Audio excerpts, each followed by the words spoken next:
Welcome to Post-Doom, Regenerative Conversations, exploring overshoot grief, grounding in gratitude. I'm your host, Michael Dowd, and in this conversation, recorded in September of 2019, I speak with Matthew Slater. Matthew has been Jem Bendel's executive assistant for quite some time, but he's a force to be reckoned with in his own right. He calls himself a community currency engineer, and he and Jem actually co-created an online course, and he's written some amazing things. He has a YouTube channel. In fact, his website, mattslat.net. I encourage you to check out his writings, his talks. The thing that grabbed my attention when I first began corresponding with him was something that he wrote called The Climate Crisis, and it's amazing. He's wonderful.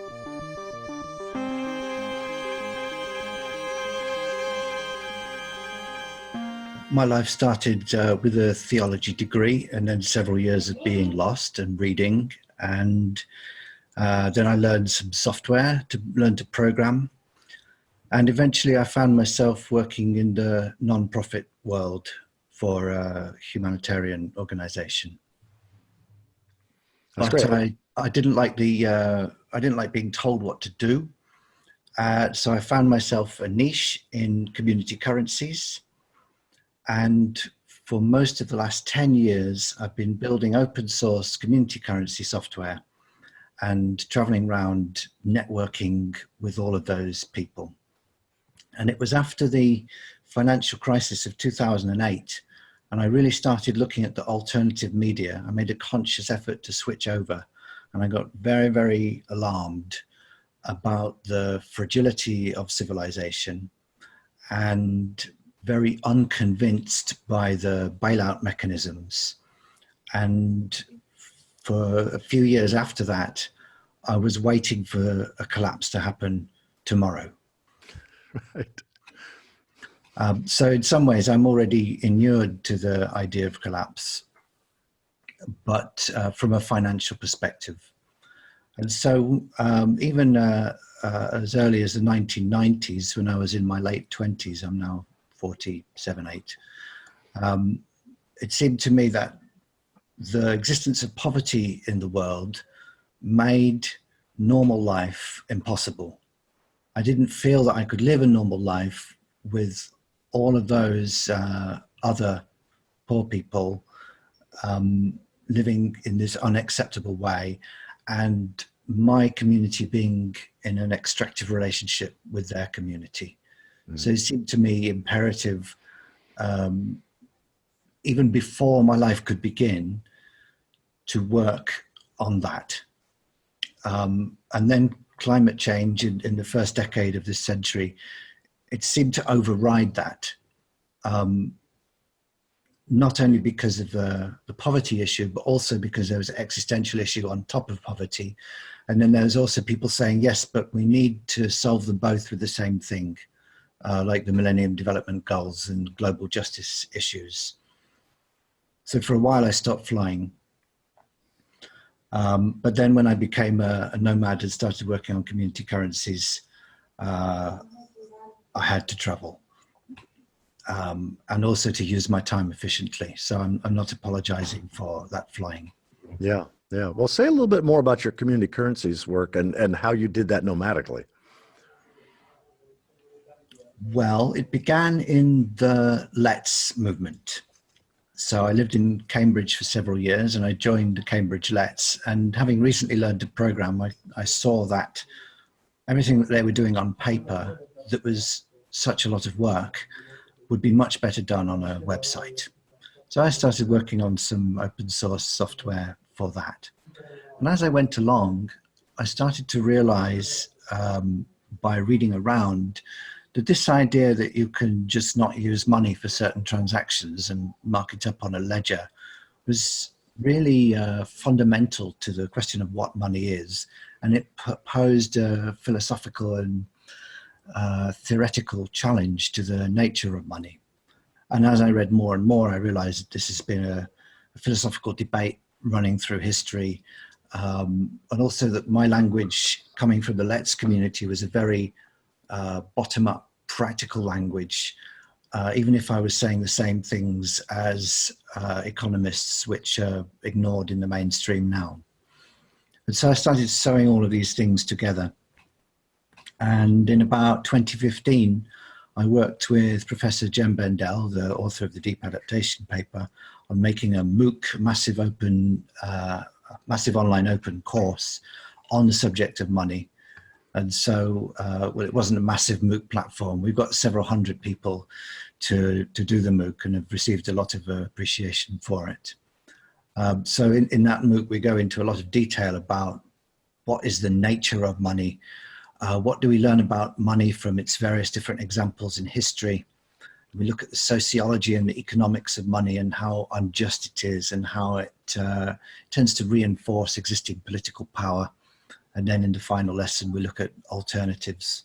So I've relished that study of money and understanding the world from that perspective.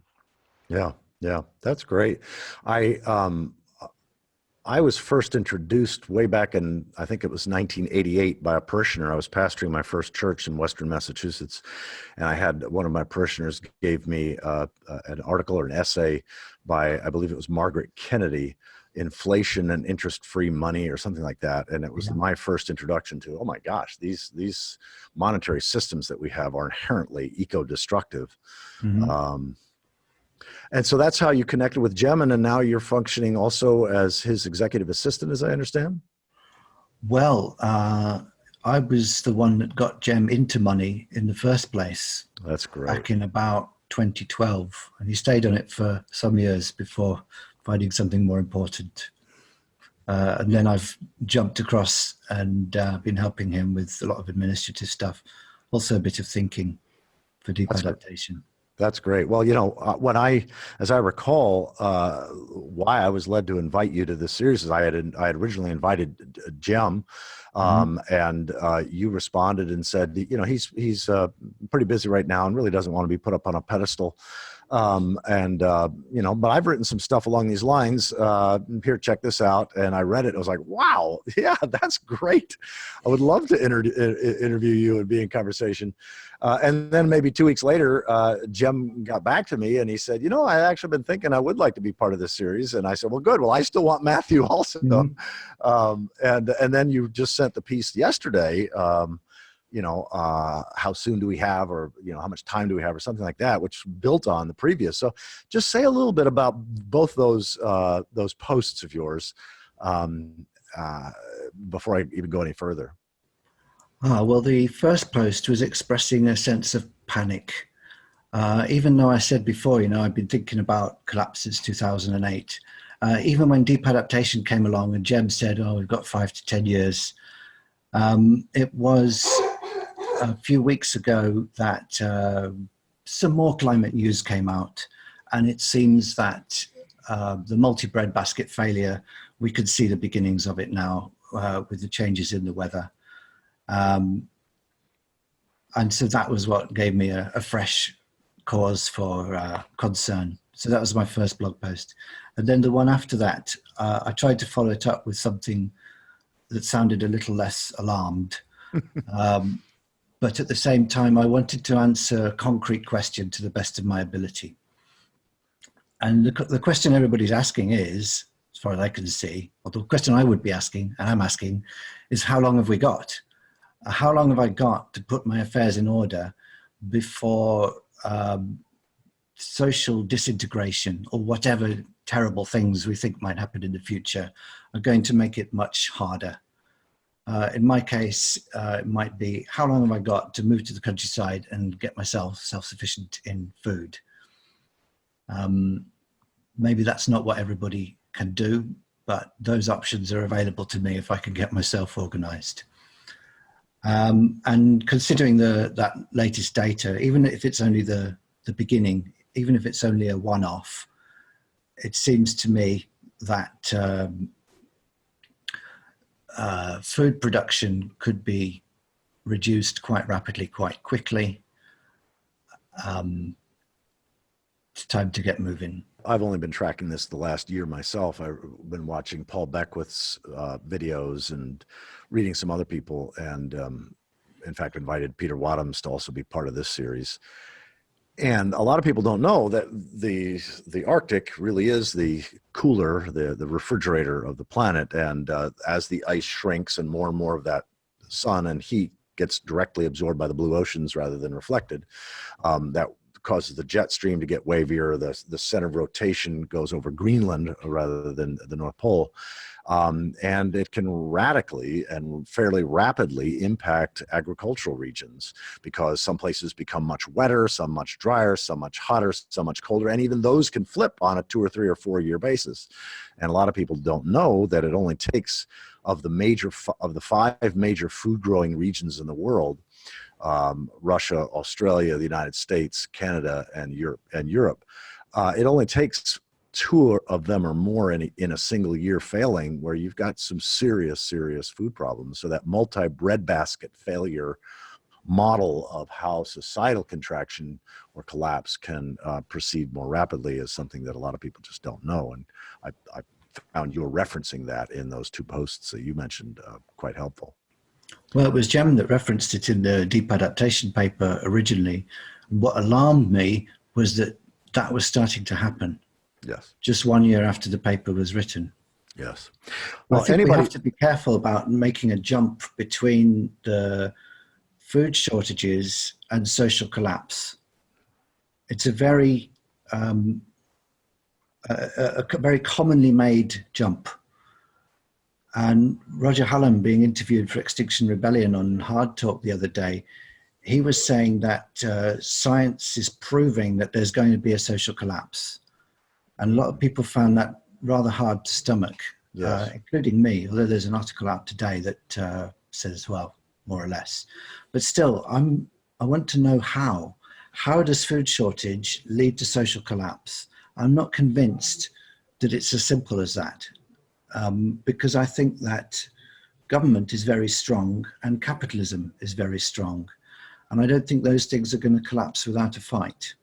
Yes, no, I completely agree. In fact, that's where I found people like Dmitry Orlov and John Michael Greer most useful in helping people move beyond the denial of there's no problem here, or the myth of perpetual progress, and not snapping over to a rather naive understanding of collapse. It's much more nuanced, and things unfold in a more stair-step way. Well, this comes back around to, how do you language for yourself, and sort of how do you think about these times? I'm changing a lot every week on this. At the moment, my thinking is that in view of all the poverty that so concerned me in the 90s, what we're anticipating now is just more of the same. And so my concerns are the same. I'm concerned about needless suffering in large quantities. And climate change just seems to be a driver and an accelerator of those things which my whole professional life I've been seeking to counter or work against or reduce. Does that answer your question about post-doom?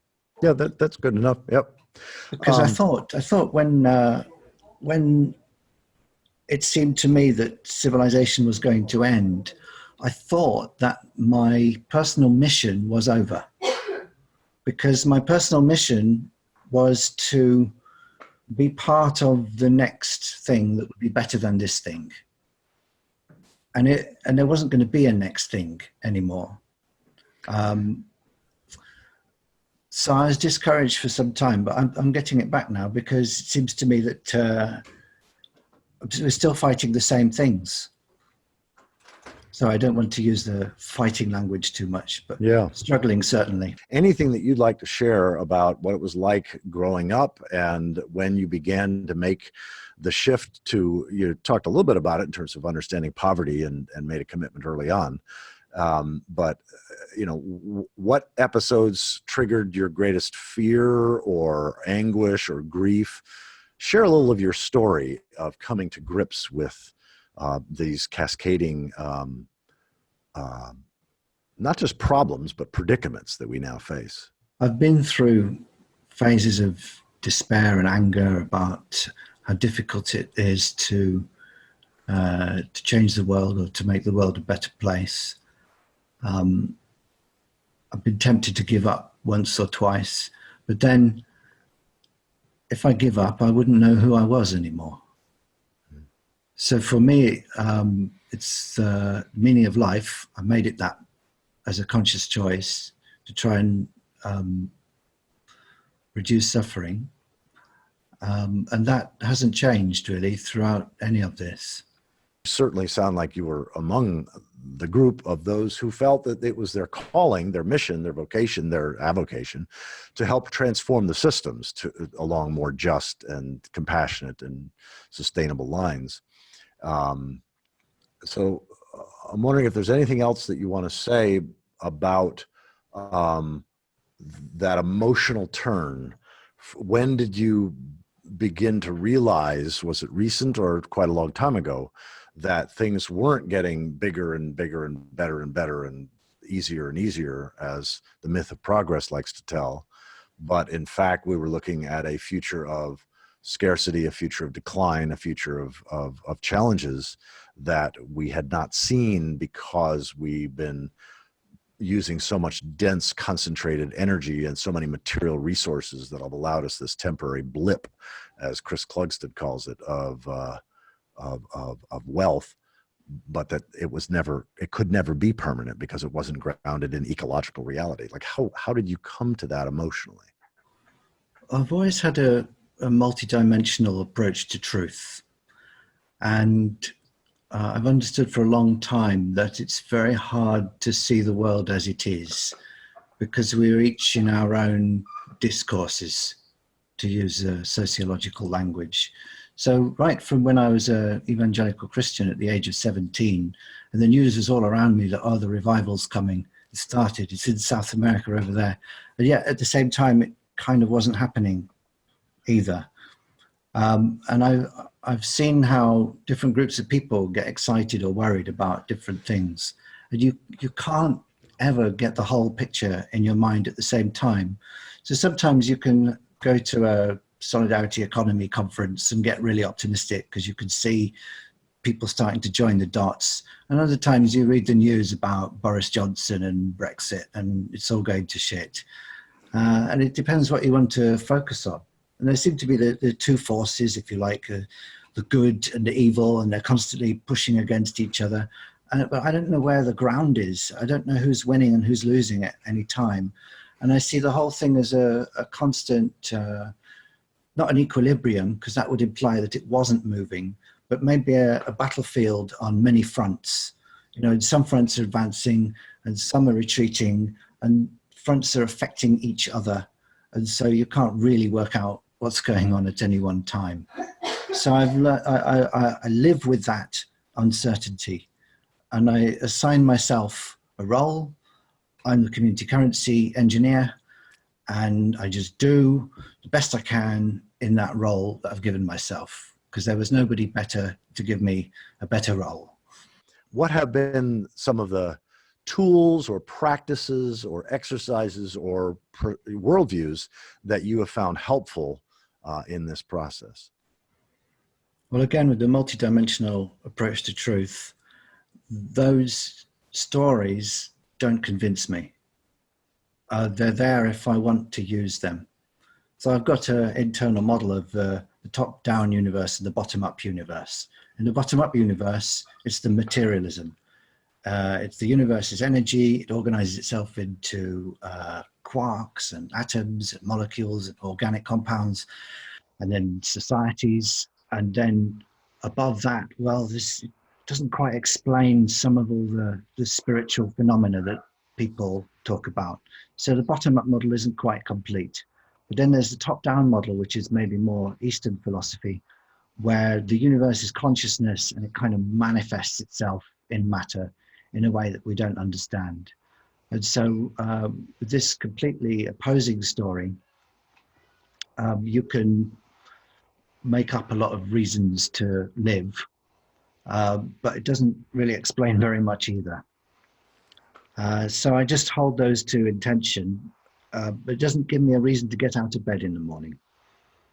I've struggled with depression, not for a long time now, But the reason to get out of bed in the morning is the unfolding story.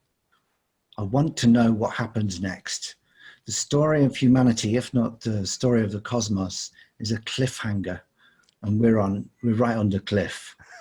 That's a great image. So I want to stick around to see what happens. That's great.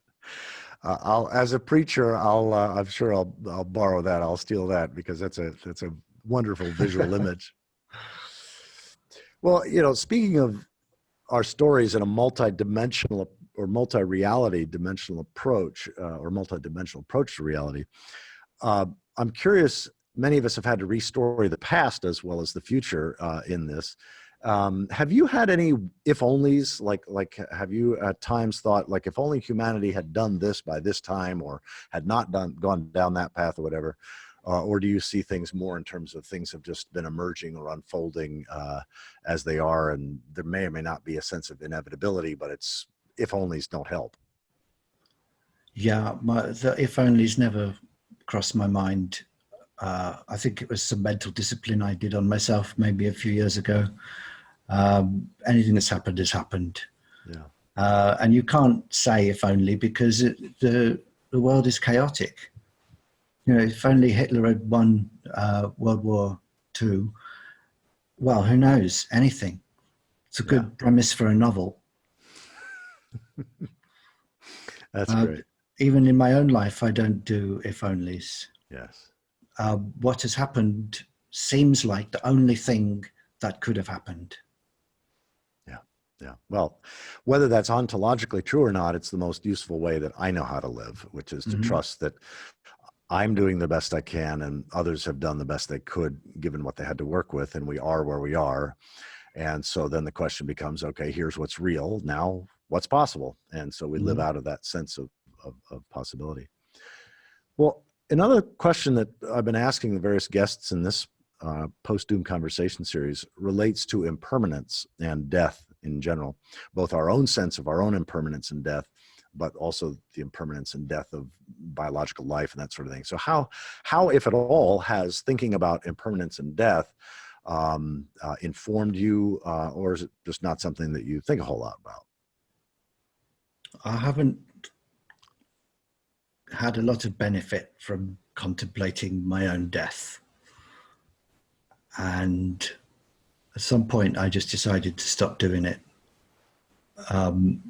Maybe with a more animal consciousness. I'm sure animals don't contemplate their own death and they get along just fine. One thing I've been thinking a bit about recently is the death of the species, the idea that humanity could go extinct. And really that too doesn't move me at all. It seems like a story. It's bad enough when people die in poverty that was inflicted on them by other people. How much worse is it if everybody dies in poverty? Well, infinitely worse. But not because it's everybody, but because it's one after another, after another, after another.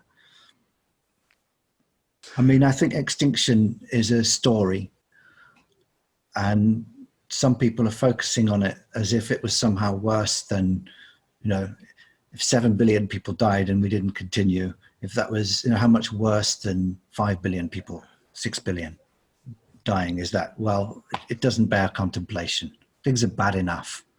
So in going through this, in coming to terms with overshoot, resource depletion, climate breakdown, and so forth, have you yourself found a place beyond mere acceptance, what Paul Czafurka calls finding the gift? And what's opened up for you positively by allowing yourself to, in his language, go through the post-doom doorway? I think it helps me to focus on the present. All that stuff in previous decades about trying to end poverty was focused on building a better world in the future. And we have to do it now. I have to be more content with every day, not think 20, 30 years ahead. I'm only thinking 1 or 2 years ahead at the moment. Yes. I don't know if that's a good thing, but it will make an uncertain future easier to manage as it unfolds. I'm less embedded because I haven't had a pension for a long time, but I imagine a lot of people with pensions are going to be very disappointed. But in that sense of planning for the future, I'm not doing it. Yeah, yeah. Yeah, Connie and I are both very mission driven. We're not preparing for retirement or anything of the sort. We're trying to make as big a difference as we can in this life. Fortunately, we're blessed with a lot of people who've opened up their surplus housing and allowed us to stay for some weeks or occasionally some months. That allows us to do the work that we do without having to pay for a mortgage and that sort of thing. I think there's lots and lots of gaps in the economy like that, unused resources that could be put to better use if we only bothered to cooperate. Yes, yes. Well, and again, that's part of the social technology of how do we communicate our desires and wishes and wants? How do we communicate disappointment without it triggering the other person? How do we move through conflict and come to agreements? And those sort of social, community-oriented personal skills are, I think, vitally important to pick them out of the closet if you haven't worked with that for a while and dust it off. Well, Matthew, last question has to do with remaining opportunities. What's your take on what is beyond our control and where we can still make a difference individually and collectively? In other words, what's your sense of what's no longer possible and what still is possible? Well, I've got a soft place in my heart for anarchists.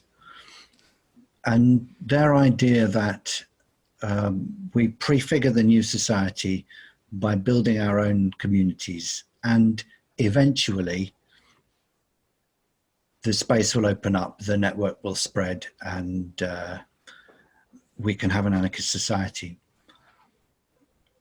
I don't think we're able to think on those timescales anymore.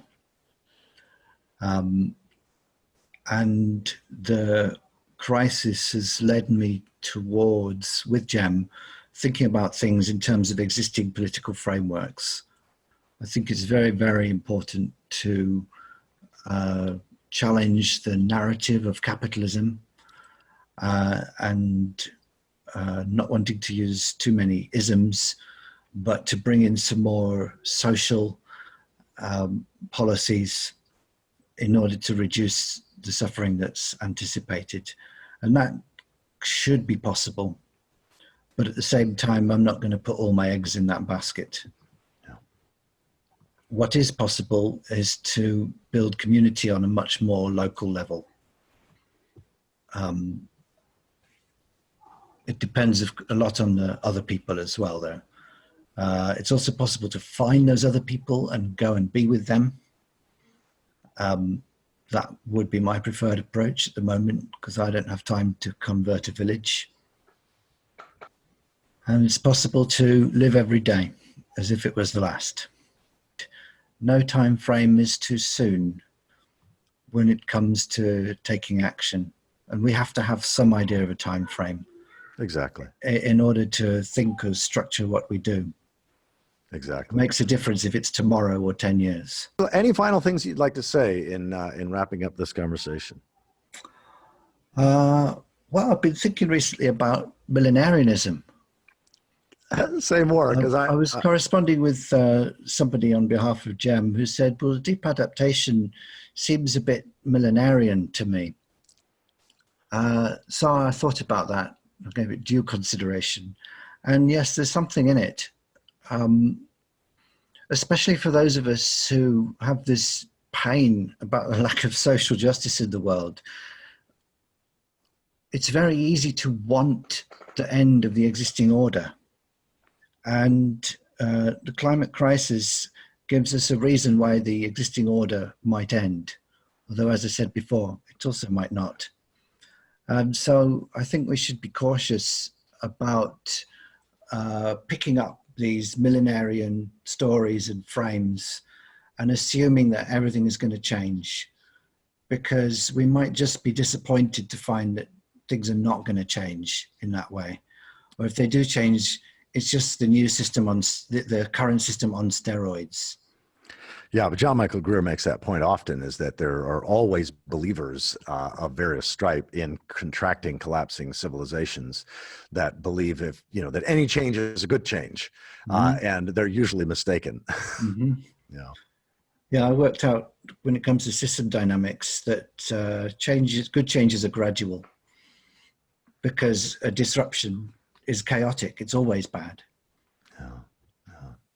So Matthew, thank you so much for taking the time to have this conversation, and blessings on your currency work and your continued work with GEM and other things you do in the world.